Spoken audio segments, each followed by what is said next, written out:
Hello, Shadow Era community, and welcome to a special edition of State of the Era, the podcast put out by the A1 Alliance with the best Shadow Era discussion around. This is, of course, the astoundingly sexy voice of NinjaDucky. We're breaking our normal schedule to bring you a special interview with the top 4 players in the world from the World Championship Grand Finals. It's going to be a really exciting and interesting interview, I think. Before we get started, I do want to give a couple of shout-outs that I forgot to give during episode 8. First of all, I want to apologize to Adam Zed. He went through a lot of trouble to interview all of the top 32 players in the World Championships and get a whole bunch of interesting tidbits from them, and I forgot to go over some of those that I told him I was going to use in episode 8, but do check out his thread on the Shadow Era forums. It's got a lot of good stuff in there. Also, now that we are on iTunes, I want to thank Code Domination for doing a lot of behind-the-scenes work and helping me with some technical aspects to getting that up and out there for you guys on iTunes. So thanks a lot, Code. That is awesome. All right, so getting into the interview we have here today, from the United States, we have Jacqui. Hey there. From Belgium, we've got Busti. Hello. From Malaysia, we have Flycheung. Hi there. And also from Belgium, we have the world champion iClipse. Hello, guys. One thing that I think everyone's interested to know about is, how did you guys decide to use the decks that you used? Because you used, all 4 of you used some very interesting decks that no one else was really using or thinking about. So what made you come to the decision to use those decks? I do have to say, I think that there was one more Amber in the top 32, but who didn't make it to the top 4. 3 Amber started, so... Oh. Well, yeah, but it doesn't really matter. I mean, out of 32 players, very small proportion. Yeah. Well, I think in general it's just the fact that there are a lot of decks that aren't really expected, you know. I was the only Zana, and of the 3 Ambers that started, 2 got in the finals, and of the one Boris that started, also the only one that started got in the finals. So I think it's a fact that unexpected decks, especially in unexpected classes, help a lot. Because, for example, there was one Eladwen, I think, but that deck didn't get to the finals because there are a lot of mages in general, and mages share a lot of similarities.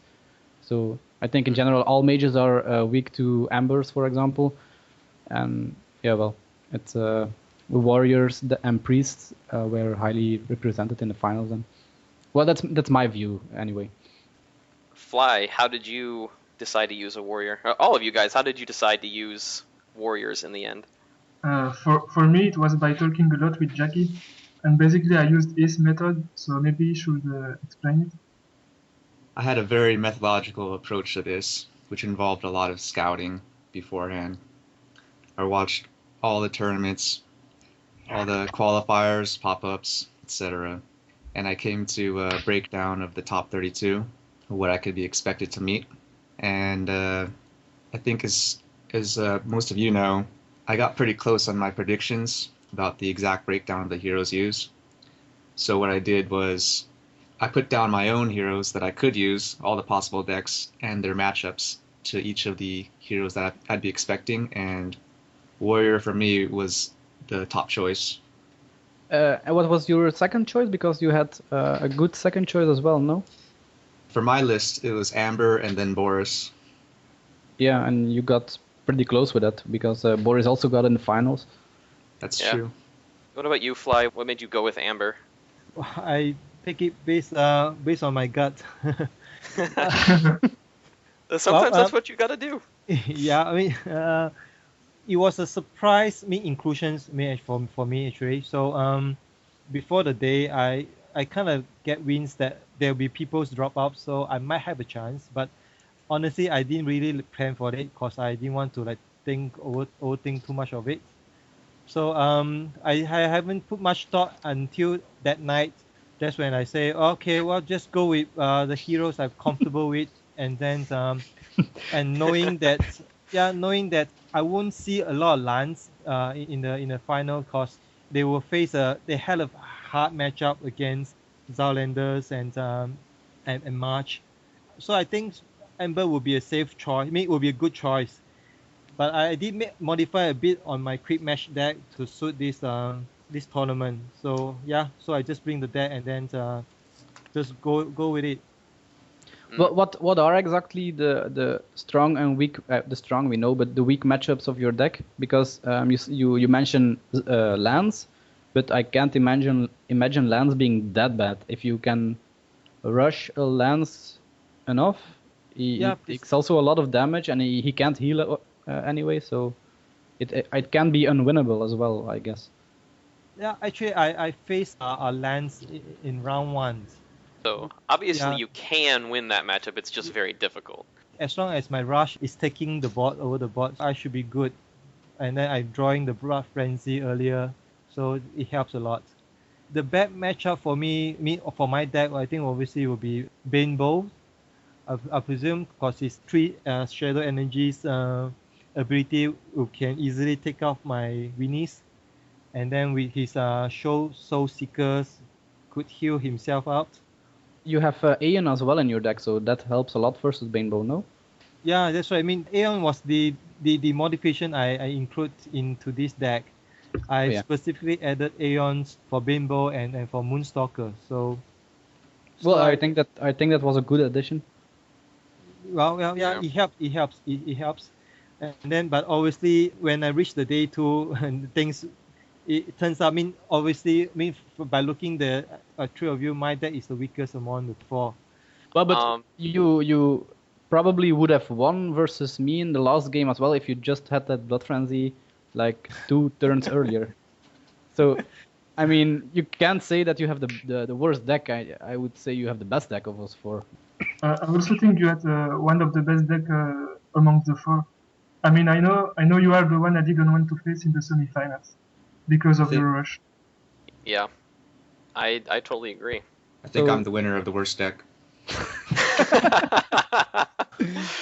Well, I don't think there are any winners or losers here. Yeah, I think when you get into the top 4, that's everyone's a winner at that point.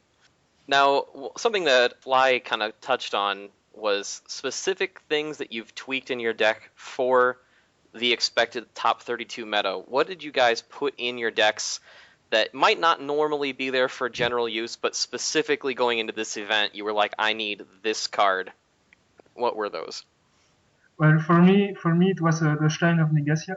It was there specifically for Portal Magia and for the JD of Ember, because I expected a lot of Portal Magia and a few Embers. And versus Millstalker, perhaps? Yeah, I didn't really expect Millstalkers, but yeah, it would be good against him too. I actually thought it was for that reason alone that it was there. So it's actually it's a good card versus Magia and Emberden as well. The thing is that you have an awesome draw engine with warriors, so you can throw away some cards in order to win a big tempo advantage. Oh yeah, that's a good point. Anyway, in my deck I had one Resurrection because I kind of expected there to be another priest, and I expected Millstalker, but well, that my guess didn't turn out that well. But yeah.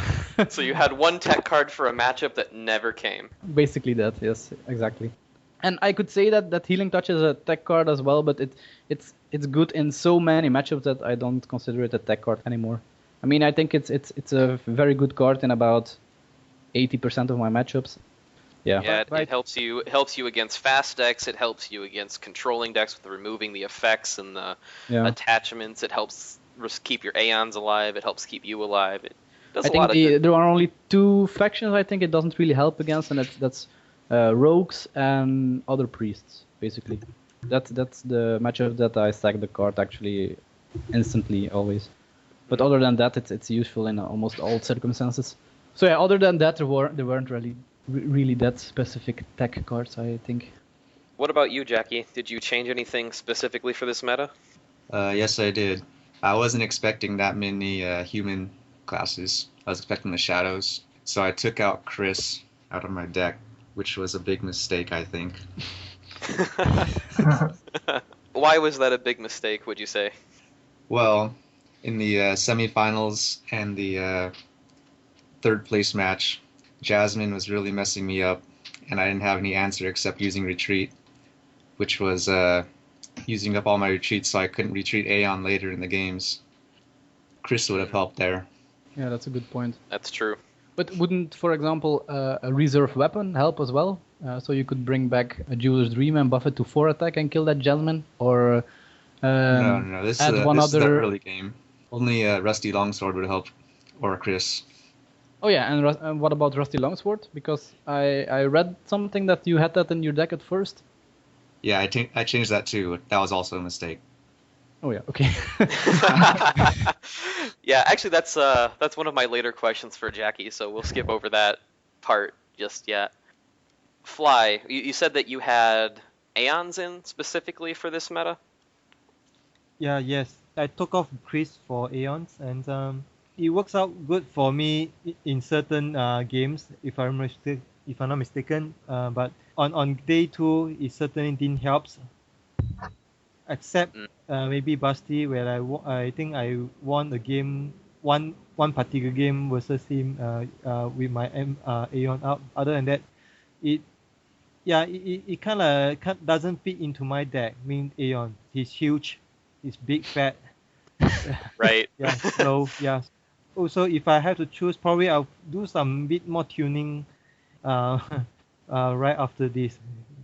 And we also saw that you used Honored Dead. Why did you choose that over Bad Santa? Well, originally my deck had Chris. Honored Dead was along with my other winners. I think Honored Dead is a rather useful card for me at a late stage when I've been throwing out cards at opponents, and it'll be good that I can have my own draws without benefit my opponents. Unit throw draws. I mean and why didn't you choose then, for example, Tainted Oracle? Well, Tainted Oracle doesn't benefit me as compared to Honor Dead. Honor Dead allow me to heal for 2. Kind of helps me. It helps on especially when if I ever struggle against merge. So the 2 helps. So yeah, I think it's a good inclusion in my deck, but not on this tournament, whereby I think by taking off Chris and then by having it in Aeons, it's kind of like defeat the purpose of the Honor Dead. So yeah. Well, but if I can expand a bit on that explanation, why did you? Well, what I would think is that Honor Dead is something that comes into play quite late. So you kind of assume already that you have Blood Frenzy out then, but if your Blood Frenzy doesn't come up, you don't really have a backup plan, and that's why I kind of said that Tainted Oracle may be a good choice. I'm not saying a better choice because it's your deck, of course. And obviously his deck made it to the top 4 in the Yeah, world, so yeah. it's not. It's a Obviously. well-constructed deck, obviously. I'm just asking the question. Yeah, no, Why actually- Tainted Oracle isn't better, because you can use it earlier. If you don't have your Blood Frenzy, it helps with getting that earlier, or Bad Santa, for example. Yes, you have a point, Eclipse. But in terms of main Tainted Oracle in my deck, in the sense that means a retreat or a capture play or anything will just kind of like totally take away the draws that I wanted to have. Yeah. You were looking for a more guaranteed draw option. You didn't want it to be disruptible. Yeah, that's right. Yes. Yes. Yeah, that's a good point. Okay, so when you guys were playing the matches in the top 8, that, if you win this match, you get to advance to day 2, and you won, what was going through your head? How did that feel at that point? Well, for me, I was quite excited then. At that point, I didn't know there was a prize for 2nd to 4th place as well. I mean, I heard something like prizes, but I was expecting like, I don't know, class deck, you and a friend or something like that, a prize, something. Like, 10 or like 20, physical 10 or cards 20, or shadow crystals or $10 something. to $20 prizes. But when I actually heard the prize, it was $50, $100, and $200 for 4th, 3rd, and 2nd place. I was really excited when I heard that. So I was like, oh, I got a prize, even if I lose and get 4th place. So yeah, but even when playing my round of 8 game, I was excited because I often don't get really far in tournaments, and yeah, well, it was kind of an exception to the rule that I got far in this one. It's not that.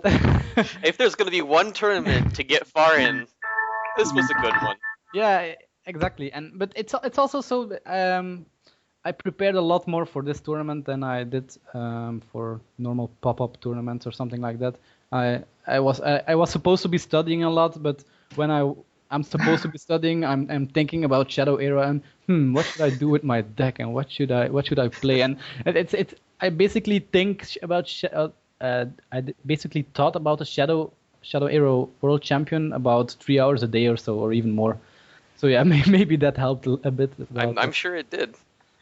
Jacqui, what about you? What were you thinking when you broke into the Final Four?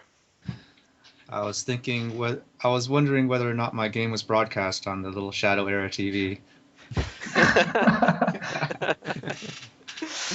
I'm sure it was. Actually, It wasn't. It wasn't? Oh. So which game did he broadcast? I think it was the Moonstalker one. Yeah. They also broadcasted in the third round. They broadcasted at least one of my games, I think, versus Rafael. Yeah, they did. That was a match that they were watching in the top 8. I'm not the one. I don't want to take away from Rafael's skill, but I do think that he could have played that last game out a little bit better, and he might have been in my place in the top 4 then. Yeah, it was a really close game. Yeah, all the way down. The third game wasn't really that close because I think he made a few mistakes. He went from he tried to death rush me from the start, but he shouldn't have. He gave up completely the board for that, and I don't think he should have. I mean, he played wonderfully, but yeah, well, I think he could have made it in top 4 as well. Yeah, it was. I mean, everybody in that tournament was very good.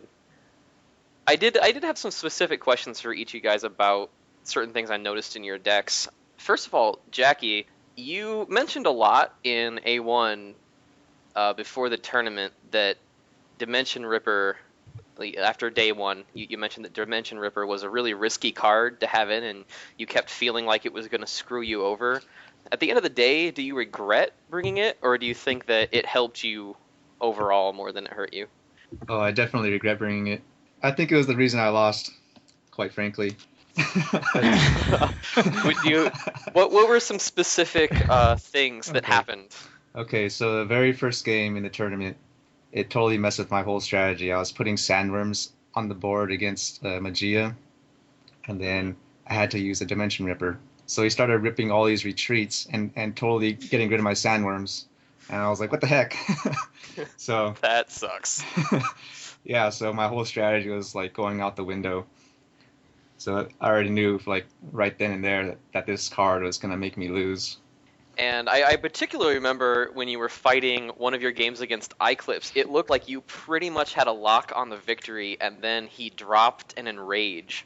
Oh yeah, that was the second game. I was about to go up 2-0, and then he was down to like 1 or 2 HP, and then he just dropped my Enrage. I was like, oh no. Yeah. Game right there. I remember watching that game because I was thinking, man, even if iClipse has a healing touch in his hand, it's still not enough life to get him through the next round, and then he drops Enrage for plus 10 health, and I'm like, oh, that'll do it. Yeah, but I had the Enrage about already, I think, 2 rounds or so in my hand, but because there is a bug that if I play Enrage and then I play a healing touch, I think the Enrage is removed. I'm not sure actually, but there is a bug like true. that. And I had to play healing touch first before playing Enrage, so I could have played Enraged earlier. But I definitely won that game because of Dimension Ripper, that's true. Busti, one interesting thing I thought about your deck was that you chose Boris instead of Amber. Every other person who picked Warrior in the tournament picked Amber because she's a really good pick against mages, and everyone expected there to be a lot of mages. What made you go with Boris instead? Okay, so I think they are really similar for a lot of matchups. For example, again, Moonstalker or Magia, or even Zaladar, I think they're really similar. So the differences for me are against Eladwens and Rush. Amber will be better against them, but I didn't expect a lot of Eladwen and Rush. And on the other hand, I think that Boris is a good matchup against Lance. even if a lot of people disagree with me, I think Boris can win this matchup more often. So I expected more lances than rush decks, so that's the reason why I brought Boris. Now, Fly, there's one thing that I think gets asked about your deck more often than anything I've ever seen out of like any tournament ever. You used Dirk for your 2-drop instead of Puin. What is the advantage of Dirk over Puin, and do you think that having Dirk really helps you out more than other 2-drops this tournament? Definitely. I mean, the Ducks. I mean, I will have Ducks in this Ember deck, but for other heroes probably will pull in, but for Ember, the Dirk is a good choice to have as a 2-drops. I mean, someone here might disagree with 2-drops ally, but for me, 2-drop for rush deck to be a success, I mean, turn 2-drop is pretty vital. So yeah, so Dirk has ambush. So that's pretty much. I mean, if he can be protect, I mean, in all kinds of scenario, he's doing very well. I mean, against turn 3 drops, especially that I foresee this. I mean, I expect the tournament will not have much 2CC allies anyway. So my Ducks should be able to survive most of the time. Yeah, and it's also so that there aren't many dead ways to do 2 damage. You often do 3 damage. For example, a lightning strike or a 3CC ally almost always does 3 damage, and then your Puin is dead anyway. And doing 2 damage is much more rare, so I think it's a solid choice. One example though where I think Puin is better than Dirk is if you go versus Shadow and they go Brute and then Death Mage, that deals. Yeah. Well, actually, not really. I mean, if Dirk definitely will do better when facing heroes, but for against Shadows, you will have problems, especially Brutes and then the Deathmatch combo. So it can, I mean, you die from the Brutes and DMT combo. So against Shadow, it might not fare that well, but against humans, it's a pretty good allies to have. Yeah, and I agree with him. I do too. Now, iClipse, the interesting thing to me about your deck was looking at your 5-cost ally drops. You went with all Ravens and didn't have any Sandworms, which is an interesting choice because, again, pretty much everybody was expecting a lot of mages, and Sandworm is typically considered the best thing to have against mages. So why did you go with the Ravens instead of the Sandworms, and were you concerned that might make it harder against mages? Well, it's a fact that Sandworms are better versus mages, but it's not that a Raven isn't good versus a mage. I try to drop my Ravens always on a point that my opponent has little to nothing on the board, and so he has to use multiple cards to get rid of it, like an ability plus a lightning strike. And if he does that, he won't get a hold of the board, because he used a lot of his resources on burn. And then next turn, I'm gonna drop another Raven, or I'm gonna drop an Aeon, and then he'll be in trouble because his burn is going to run out eventually.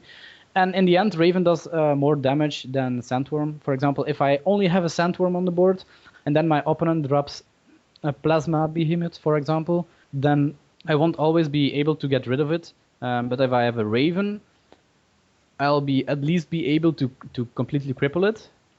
And second, I have King's Pride in my deck, and I will be able to completely take it out with King's Pride, so it's completely dead. Or another example is I attack it with Raven, so it's a 0/2 ally and it can use its ability. But then I also drop an Aeon, so the Raven is still protected. If I do the same combo with Sandworm, I can attack the Plasma Behemoth, but it's still at more than half its health, and an Aeon wouldn't help that much then, because you still have to attack 2 times. Okay, you can buff the Sandworm, but generally speaking, Raven is a good choice versus mages. Not the best choice. I'm not saying the best choice. Sandworm is still the best choice versus mages, but Raven is also good in a lot of other matchups. For example, Zana is thought to be weak versus Moonstalker, but Raven is one ally that really helps that way, because once you have Raven on the board, they have to get rid of that Raven, or they have to use their ability every time. And I try to drop my Raven as early as possible, So the Moonstalker runs out of shadow energy in the long run, so I can take the board anyway. So yeah, that's why I chose Raven. It has pros and it has cons. It's just you have to see for yourself if the pros outweigh the cons, and then see for which ally you choose. In general, Raven does more damage, so that's why I chose her. I mean, having Kingsprite in your deck, I think having Raven instead of Sandworm is a good choice as well. Considering that the buff from the Kingsprite doesn't benefit much to Sandworm, rather it helps a lot to Ravens. I When also using like Ravens. Ravens because they can stop the SK loops. Yeah, that as well, Yeah, because it's that's another good point. It's another weakness of my deck is SK loops, and with Raven I have two ways to stop it, and that's with Jasmine and with Raven. So yeah, it helps negate the weaknesses of my deck a bit. So that's why I chose Raven. Also, Raven does in general more damage, so they feel like it's a bigger threat. So if people are trying to death race me, which often happens, they still have to get rid of that Raven. And with a Sandworm, they can just ignore it because it doesn't do a lot of damage anyway. Well, I suppose that there's no dagger of unmakings that you have to face, for otherwise it will be a problems for you, isn't it? What do you mean exactly? That mean the dagger of unmakings. That Sandworm is not affected by Dagger of Unmaking. Oh yeah, that's true. Dagger of Unmaking is also another problem for my deck, but I try to keep versus mages. I try to keep a focus prayer in my hand at all times, so I can destroy it as easily as possible. Usually, I often just try to run it out of durability by playing 2 3cc allies and a Wizened Staff and attacking the opponent's hero with my Wizened Staff, so I can run out the durability in 2 turns. So yeah, that's usually how I try to get rid of Dagger of Unmaking. All right. So one final thought. Now that you guys have made it to the final 4 with these decks, and everyone's been looking at them and reverse engineering and checking out your guys' lists and practicing with them, are you guys working on new decks to try to counter this new warrior priest meta that might be coming up? Well, for me, I definitely try to bring some decks that are strong versus the decks that are strong against my Zana deck. So if I know that people now are going to try and bring rush decks, so maybe I'll bring, for example, a Moonstalker that can beat a rush deck, just to try and bring my opponent off balance. Because now about everybody knows the weaknesses of my Zana deck. I don't try to use it as much anymore. There are still a lot of other heroes with which I'm pretty good. So yeah, I try to be a little bit how do you say it? So they can't tell what I'm going to play. Unpredictable. Yeah, that was what I was searching. Busti, what about you? Are you working on some kind of like killer anti-Boris deck to? No, I don't think we will be copied that much. I mean, when I'm playing someone, I won't expect specifically a warrior or a Zana, but I will have obviously to change my decks to not be predictable as iClipse side. But I already have somewhat of deck, so that's good. What about you, Jacqui? Are you swearing off Dimension Ripper for life now? Yes, I am. Do you expect that a lot of people will use Dimension Ripper now that you've shown it in the top 4 of the World Championships? I think everyone already used Dimension Ripper to begin with, so I don't think anything's going to change. But I still think Dimension Ripper is a good card if it's used. You have to be lucky a bit with it, but also, for example, in a Zeladar deck, it helps so much. At least if your Zeladar deck is tuned for it, of course. But always. In general, I think it's still a solid card. Also, even with Amber, it does 4 damage, and so that's quite a lot. So for example, versus mages, I really think that Dimension Ripper can help you. I mean, Jacqui did get a bit unlucky with the retreats on his Sandworms versus the mage, but in general, it's more likely that you get burn of the enemy than the enemy get your retreats. Burn is not needed against mages. No, I'm not saying it. I'm not saying it's needed, but it's convenient at least, knowing that they have less burn against you. Yeah, I don't even need the burn against the mages. Sometimes I get like a handful of it, and I don't even use it. It's not that you need it, but they need it, and No, because you have it, they can't have it. Yeah, I get that, but I still don't think that's necessary either. If they're wasting burn on your allies, they're not taking the board. All right. Well, I think that about wraps us up. Thanks for coming on, you guys, and talking with us. It's been a really great interview, and hopefully it gives some people some insight into what goes through the minds of the champions. Until next time, this is the A1 Alliance signing out.